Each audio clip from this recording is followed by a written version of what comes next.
Hello, thank you for checking out Mr. Ware's video. And today we're looking at a uh, review for statistics.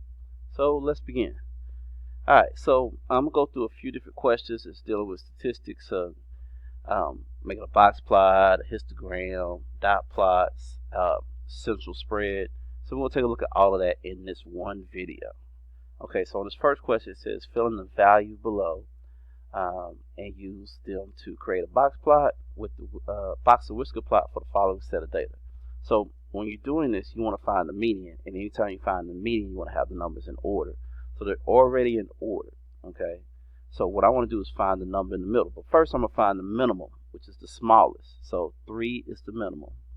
And then find the maximum, which is 17. That's real easy to do that. So then now I'm going to find the number in the middle, the median. So I make a tick on each one left to right until I come to the middle. Alright, so now I have two numbers in the middle, 12 and 13. So what I'm going to do is I'm going to add those two numbers, 12 and 13, and divide it by 2. Okay, and when I take 12 and 13 and divide it by 2, I get 12.5. So that's the median. Okay. Alright, now what I need to do is find the median on the left side and the median on the right side. Now, here's where students make a mistake. They look at these two and don't include them on the median for each side. Don't do that. So what you want to do is you want to include the two things you use for the median in the middle here.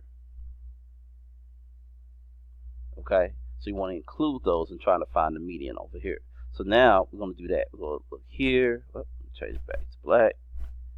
Look here, then here, here, then here, here, then here, and again I got 2 in the middle. Alright, so I got the same thing over here with 2 in the middle. So you want to add that and divide it by 2, and I will get 11. And here, if you add 14 and divide it by 2, 14 and 14 divided by 2, I will get 14.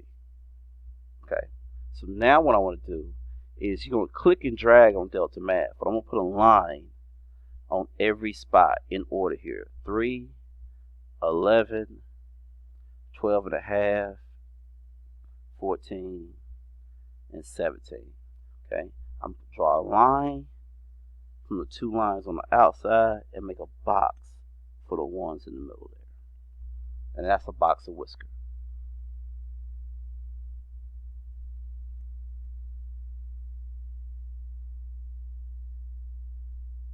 Alright, so now we're going to talk about interpreting a box and whisker plot. Okay, so here it says the box and whisker plot below represents some data. What is the value of the lower quartile? Okay, so remember that you've got the minimum, you got the maximum, you got quartile 1, which is the median on the left, quartile 3, which is the median on the right, and in the middle is the median, but it's also known as quartile 2 as well. So if it ever asks you for quartile 2, they're talking about the median. So since they're talking about the lower quartile, they're talking about quartile 1. Alright, and quartile 1 is 62. So the answer is 62.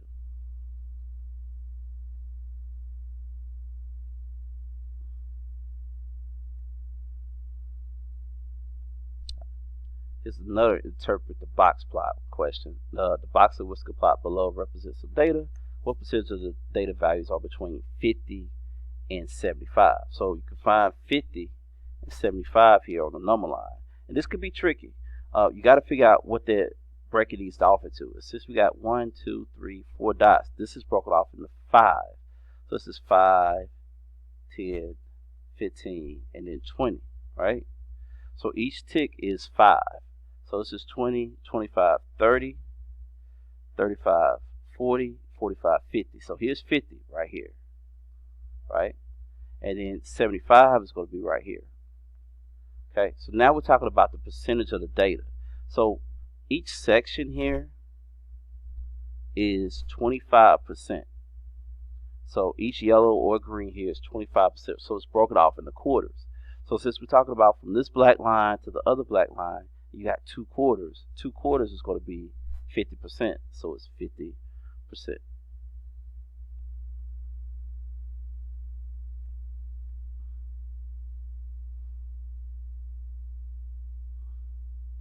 Alright, now let's take a look at making a histogram.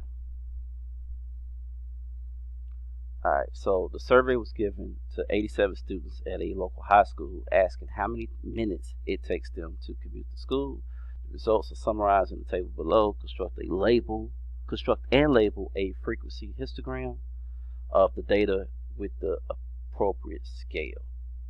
So we got 0 to 19, and 0 to 19 is 42. So we go up to 42 and make a line. Alright, then 20 to 39 is 36. We go to 36 and make a line.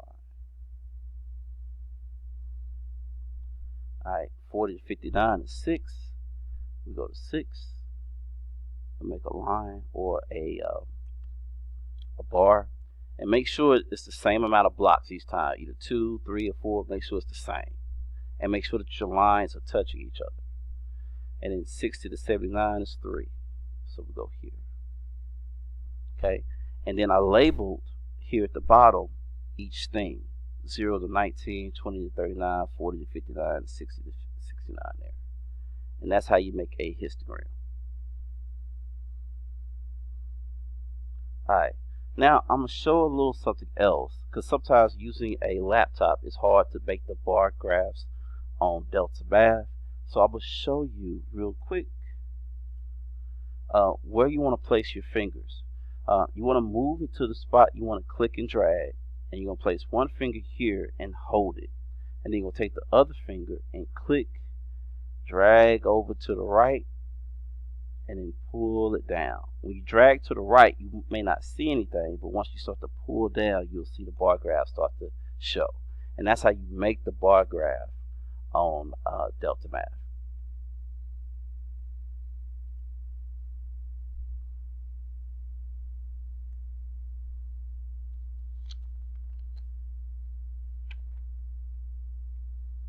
Okay, so now we're going to talk about interpreting some dot plots here.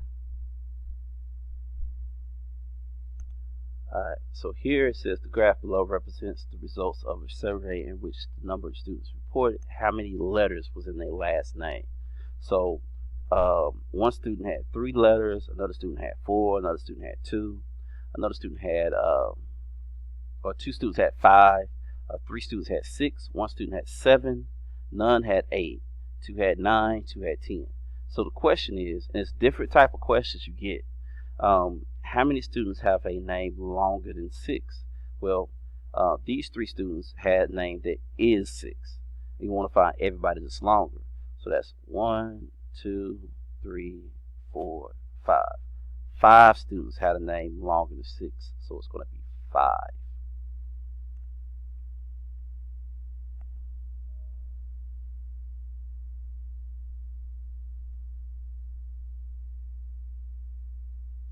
Okay.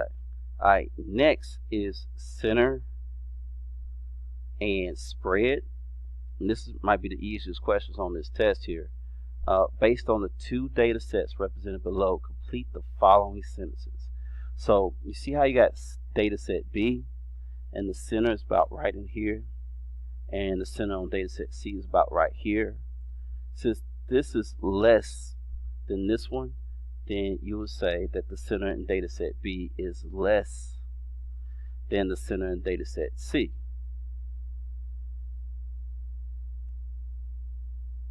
Alright, next we're going to look at the spread.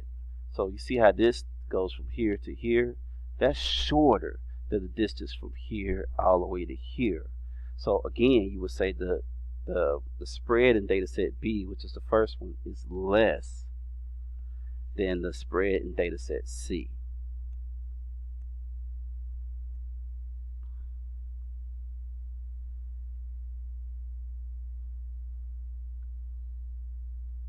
Okay, let's look at one that is a box plot.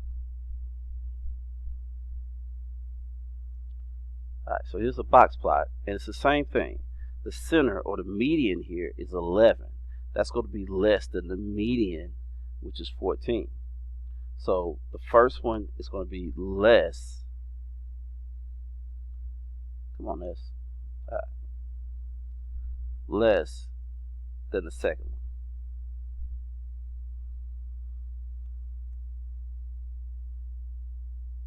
Now moving on to spread, you see this starts here and ends here, but this starts here and it ends way over here. So the spread is bigger on the second one. So it's also again less on the first one than it is the second one. Data set S is less of a spread than data set T.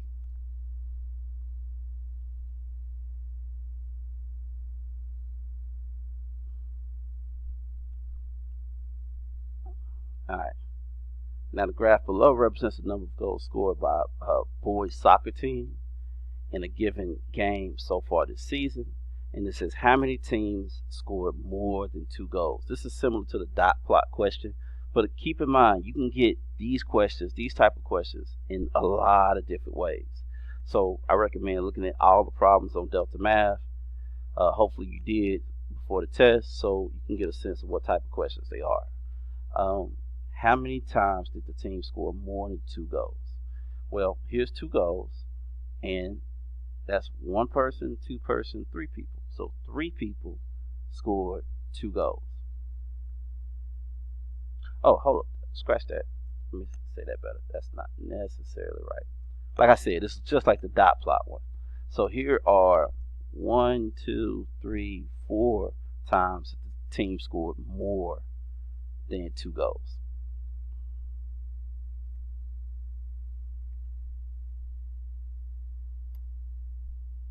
And that's it. That is the review for statistics. I want to thank you for checking out Mr. Ware's videos. Have a nice day.